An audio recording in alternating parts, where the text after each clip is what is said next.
नकोशी पत्नी भाग 6. दृश्य 1. कौतुक सोहळा आणि अटींची भिंत. रणदिवे पॅलेसमध्ये रात्रीच्या जेवणाची वेळ होती. डायनिंग टेबलवर सुग्रास अन्नाचा सुवास तरवळत होता. पण वातावरणात एक वेगळीच उत्सुकता होती. समीर आज खूपच उत्साहात होता.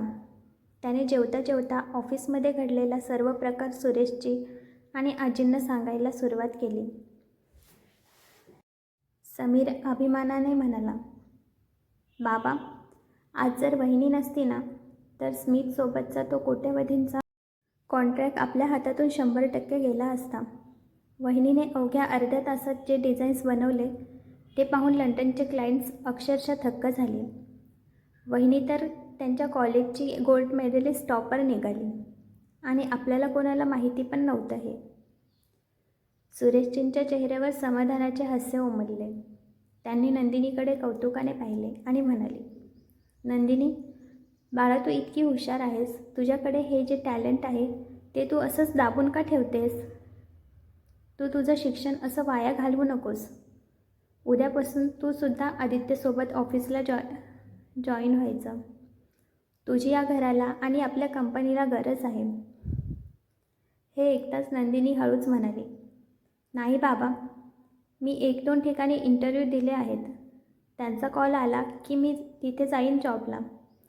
सुरेशजी आग्रहाने म्हणाले, अगं पण बाळा, दुसरीकडे काम करण्यापेक्षा आपल्या स्वतःच्या कंपनीत काम कर. काही प्रॉब्लेम आलाच तर आदित्य आहेच ना, तो सर्व सांभाळून घेईल. आदित्य, जो आतापर्यंत शांत होता, त्याने रागाने मान वर केली आणि म्हणाला, काय गरज आहे बाबा? ती जाते दुसरीकडे तर जाऊ द्या ना तिला. पण सुरेशजी आपल्या निर्णयावर ठाम होते. आजीही म्हणाल्या, आपली नंदिनी खरंच खूप हुशार आहे. ती तर या घराची साक्षात लक्ष्मी आहे. नंदिनीचे हे कौतुक बघून करुणा आत्या आणि मेघाचा जळफळाट होत होता. करुणा आत्याने रागाने आपला चमचा ताटावर चोरात आदळला आणि म्हणाली, काय जादू केली या मुलीने सर्वांवर काय माहिती, जे हे सर्व तिचे असे गुण गात आहेत जसे की ती एखादी ऑलिम्पिक जिंकून आली आहे. आणि ती रागातच तिथून निघून गेली. करुणा आत्याला सर्व इग्नोर करतात. अनुराधा आईच्या मनात पण आता नंदिनीबद्दल थोडं प्रेमभाव निर्माण होत होते. कोणी ऐकत नाही म्हणून शेवटी आदित्य थंड आवाजात म्हणाला, ठीक आहे, तुम्ही तुमची मर्जी चालवणार असाल तर माझी पण एक अट आहे. ती ऑफिसला येऊ शकते, पण ऑफिसमध्ये कोणालाही हे कळता कामा नये की ही माझी पत्नी आहे. तिथे हिची ओळख फक्त एक एम्प्लॉई म्हणून असेल. जर ही अट मान्य असेल तरच ही ऑफिसमध्ये पाऊल ठेवेल, नाहीतर तिला जिकडे जायचं असेल तिकडे ती खुशाल जाऊ शकते. सुरेशजींना हे पटलं नाही. ते रागाने बोलायला जाणार इतक्यात आजी बोलतात, आदित्य, हे काय बोलतो आहेस? तुला तुझं तरी कळतंय का? नंदिनी बायको आहे तुझी आणि तू तिला तिची ओळख लपवायला सांगतोयस. आदित्य, आजी, जर तिला तिच्या टॅलेंटवर इतका विश्वास आहे तर माझ्या नावाची काय गरज तिला? आदित्य नंदिनीकडे खुन्नसमध्ये बघतो आणि बोलतो, सुरेशजी, आदित्य आई बरोबर बोलत आहे. नंदिनीचा हक्क आहे तुझ्यावर. तू तिचा हक्क कसा हिरावून घेऊ शकतोस? इतक्यात नंदिनीने शांतपणे मान वर केली आणि आदित्यकडे बघत ठामपणे म्हणाली, बाबा, ठीक आहे, मला पण हेच पाहिजे आहे. मी जर यांची बायको म्हणून ओळख निर्माण केली तर माझं स्वतःचं अस्तित्व काय राहील? त्यापेक्षा मी ओळख लपवून स्वतःला सिद्ध करू शकेन.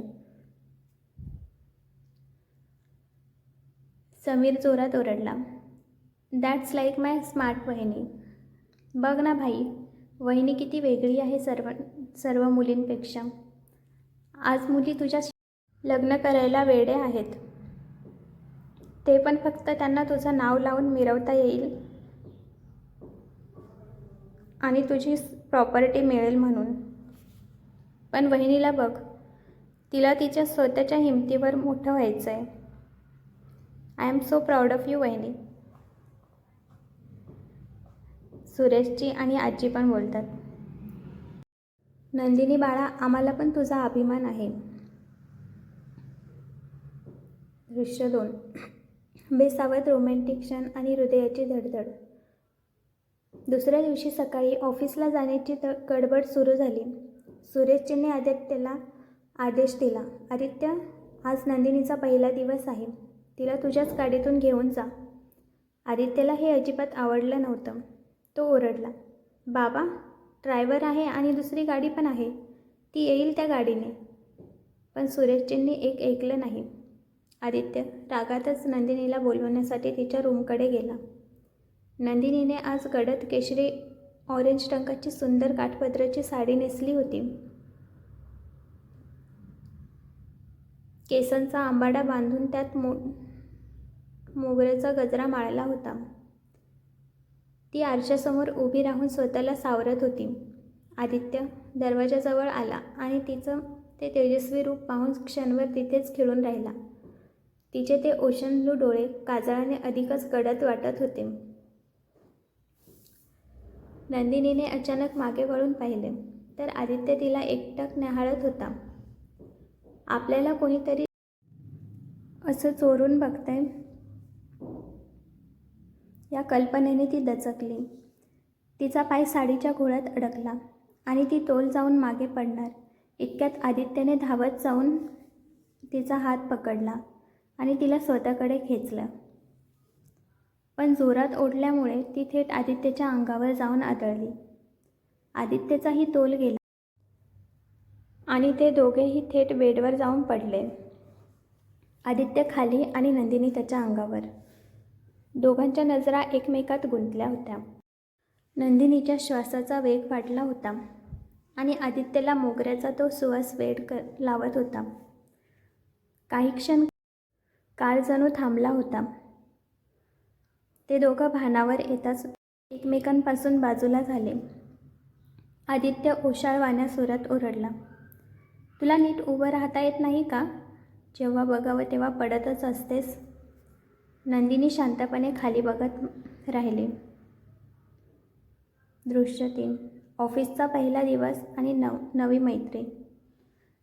गाडीत दोघंही पूर्णपणे शांत होते. कोणीच कोणासोबत बोलत नव्हतं. ऑफिसजवळ येताच आदित्यने गाडी थांबवली आणि तिला अर्ध्या वाटेतच उतरवून दिला. तू इथून चालत ये, गेटवर माझ्यासोबत दिसायचं नाही. नंदिनीने निमूटपणे मान हलवली आणि ती चालू लागली. एअर ग्रुपच्या इमारतीत शिरताच तिला आदित्यची दहशत जाणवली. तिथे काही श्रीमंत मुली नंदिनीची साडी पाहून तिला हिणवू लागल्या. अगं, बघ कोणती गावठी मुलगी आली ही. काय ओल्ड फॅशन डिझाईनची साडी नेसून आली ही. नंदिनीला त्या सर्वांना बघून जरा अनकम्फर्टेबल वाटलं. पण त्याच वेळी रेवा आणि स्नेहा तिच्या मदतीला आल्या. त्या म्हणाल्या, तू यांच्याकडे लक्ष देऊ नकोस. ह्या श्रीमंत बापाच्या बिघडलेल्या मुली आहेत. त्या आमच्यासोबत पण असंच वागतात. पण आम्ही इग्नोर करतो यांना. ते काय आहे ना, कुत्रे किती पण भुकले ना त्यांना भुकू द्यायचं असते, कारण त्यांचा स्वभावच तो आहे. स्नेहा त्या मुलींना चिडवत म्हणाली आणि त्या तिघी हसायला लागल्या. स्नेहा नंदिनीकडे हात करत म्हणाली, बाय द वे, मी स्नेहा आणि ही रेवा. आणि तुझं नाव काय? नंदिनी हसत, हॅलो, मी नंदिनी दीक्षित. त्या दोघींनी नंदिनीला सावरून घेतलं आणि त्यांच्यात छान मैत्री झाली. रेवा म्हणाली, नंदिनी, तू इथे कोणाला अजिबात घाबरू नको आणि तुला काही प्रॉब्लेम आलाच तर आम्ही आहोतच तुझ्यासाठी. तू बिनधास्त आम्हाला सांगू शकतेस, ओके? नंदिनीने मान डोलावते आणि काम करायला लागते. पण कोणालाही कल्पना नव्हती ही साधी दिसणारी मुलगी त्यांच्याच कडक बॉसची पत्नी आहे. दृश्य 4. कारस्थानाचा वणवा. प्राची आणि सुनैना. दुसरीकडे एका अज्ञात हॉटेलमध्ये प्राची आणि सुनैना कट रचत होत्या. प्राचीने लॅपटॉपवर नंदिनीचे ऑफिसमधील फोटो पाहिले आणि रागाने ओरडली, आई ही आता त्याच्या ऑफिसमध्ये पण गेली. मला आता सहन होत नाही आहे हे. सुनैना कुत्सिलपणे हसत. काळजी नको करू. आपण असा प्लॅन केला आहे की आदित्य स्वतः तिला घराबाहेर काढेल आणि तुला त्याच्या आयुष्यात परत एंट्री मिळेल. त्यामुळे तू एकदम निर्धास्त राहा. प्राचीच्या डोळ्यात सुडाची आग चमकली. दृश्य 5. सक्सेस पार्टी आणि मस्तराचा उद्रेक. लंडनच्या करारानिमित्त मोठी सक्सेस पार्टी आयोजित केली होती. आदित्यने गडद निळ्या रंगाचा मिडनाईट ब्लू 3-पीस सूट घातला होता, तर नंदिनीने जांभळ्या वाईन रेड रंगाच्या नेटच्या साडीत अप्सरेसारखी दिसत होती. मिस्टर स्मिथ स्टेजवर आले आणि म्हणाले, मिस्टर आदित्य, तुमचं यश या लेडीजमुळे सक्सेसफुल झालं आहे. मिस नंदिनी दीक्षित. स्मिथने नंदिनीचा हात हातात घेतला आणि तिची स्तुती करू लागले. हे बघून आदित्यच्या हातातील काचेचा ग्लास त्याने इतक्या जोरात पकडला की त्याचे पंजे पांढरे झाले. समीरने त्याच्या कानात कुजबुजलं, भाई, तुला जळण होते का? आदित्य दात खाऊन म्हणाला, मी जळत नाही आहे. मला काही फरक नाही पडत. ती तिच्या नावापुढे दीक्षित सरनेम लाव, नाहीतर दुसरं कोणतं. तिची मर्जी. तो बोलला काही वेगळं होता, पण त्याच्या डोळ्यात स्पष्ट मस्तर दिसत होता. दृश्य 6. पार्टीनंतरचा तो भयान एकांत. घरी परतल्यावर पॅलेसच्या कॉरिडॉरमध्ये आदित्यने नंदिनीला अडवलं. त्याने तिला जोरात भिंतीवर दाबून धरलं.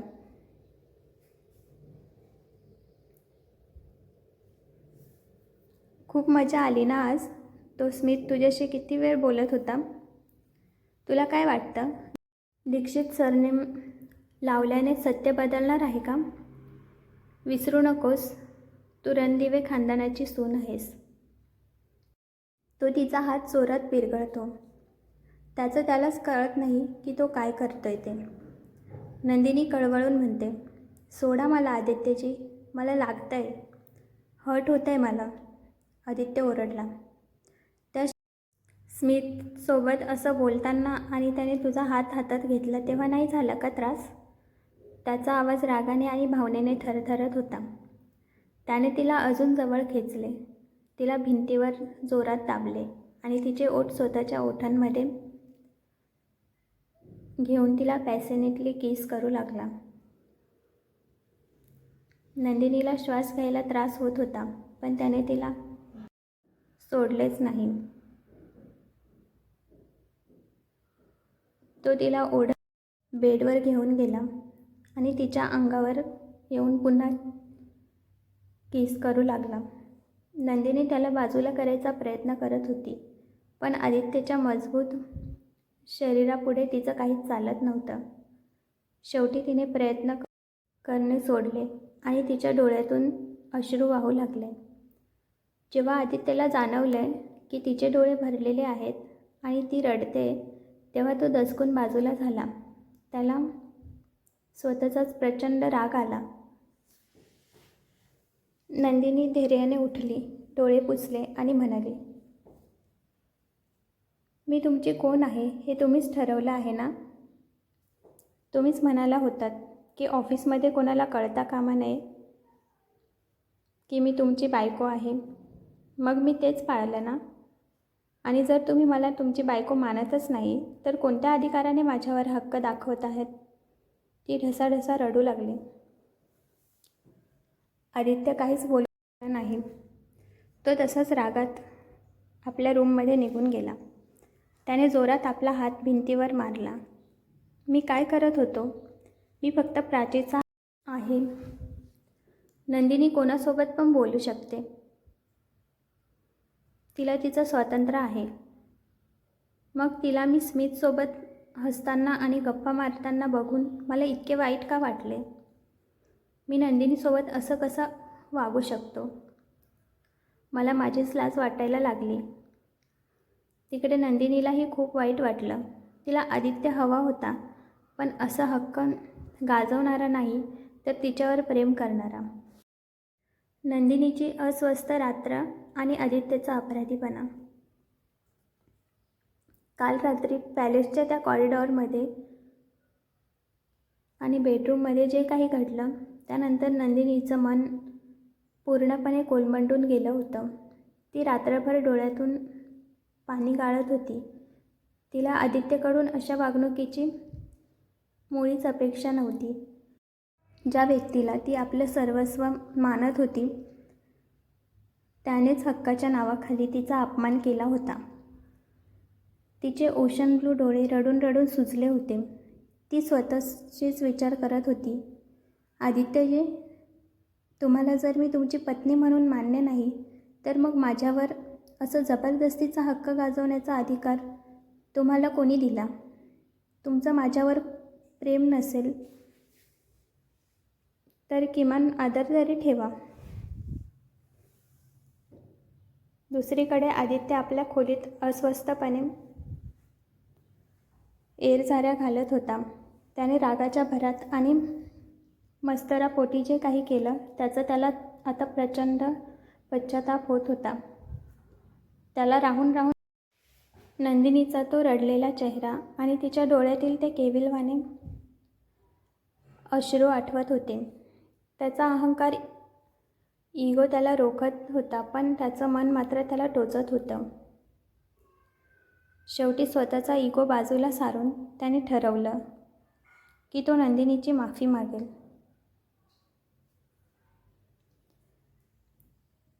सॉरी बोलण्याचा प्रयत्न आणि तो धक्कादायक कॉल.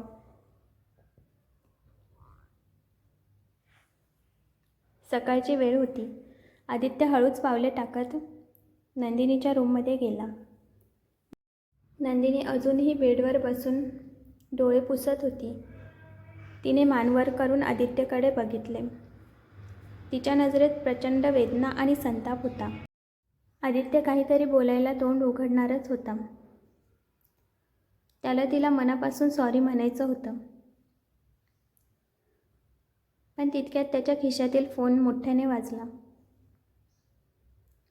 आदित्यने वैतागून फोन बाहेर काढला, पण स्क्रीनवरचा नंबर पाहताच त्याच्या चेहऱ्यावरचे रंग उडाले. त्याचे हावभाव एका क्षणात बदलले. त्याने फोन उचलला आणि पलीकडचं बोलणं ऐकताच त्याचे डोळे विस्फारले. आदित्य अत्यंत काळजीच्या स्वरात, काय? तू तू कुठे आहेस? तू काळजी नको करूस, मी लगेच येतोय, फक्त थोडा वेळ धीर धर. मी पोहोचतोय तिथे. नंदिनी अवाक होऊन त्याच्याकडे बघत राहिली. तिला वाटलं होतं की आदित्य कालच्या प्रकाराबद्दल काहीतरी बोलेल, तिला सांत्वन देईल, पण आदित्यने तिच्याकडे एक साधा कटाक्षही टाकला नाही. तो फोन कानाला लावून तसाच घाईघाईत रूमच्या बाहेर धावत सुटला. नंदिनीला त्याचं असं वागणं पाहून खूप वाईट वाटलं. तिच्या मनात प्रश्नांचं काहूर माजलं होतं. असा कोणाचा फोन आला असेल की आदित्यजी मला सॉरी बोलायचं सोडून इतक्या घाईत निघून गेले? आणि तो आवाज कोणाचा होता? सस्पेन्स. आदित्य नक्की कुठे गेला? आदित्यने आपली कार वेगाने पॅलेसच्या बाहेर काढली. त्याच्या चेहऱ्यावर आता फक्त चिंता आणि भीती दिसत होती. तो कोणाला भेटायला जात होता? तो फोन प्राचीचाच होता की दुसरा कोणाचा? की हा प्राची आणि सुनैनाचा एखादा प्लॅन होता? की अजून काही नवीन संकट आदित्यच्या आणि नंदिनीच्या आयुष्यात आलं होतं?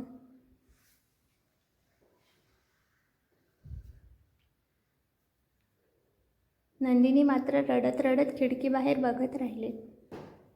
आदित्य ज्या घाई निघून गेला होता त्यावरून एक गोष्ट नक्की होती की आता कथेला एक असं वळण मिळणार होतं जे नंदिनीच्या आयुष्यात पुन्हा एकदा वादळ निर्माण करेल. कसा वाटला आजचा भाग? आवडला असेल तर कमेंटमध्ये नक्की सांगा. आणि माझ्या चॅनलला सबस्क्राईब करा. बेल आयकॉनवर क्लिक करा. नोटिफिकेशन ऑल करा. म्हणजे माझ्या कथेचे नवीन भाग तुमच्यापर्यंत पोहोचण्यास मदत होईल. धन्यवाद.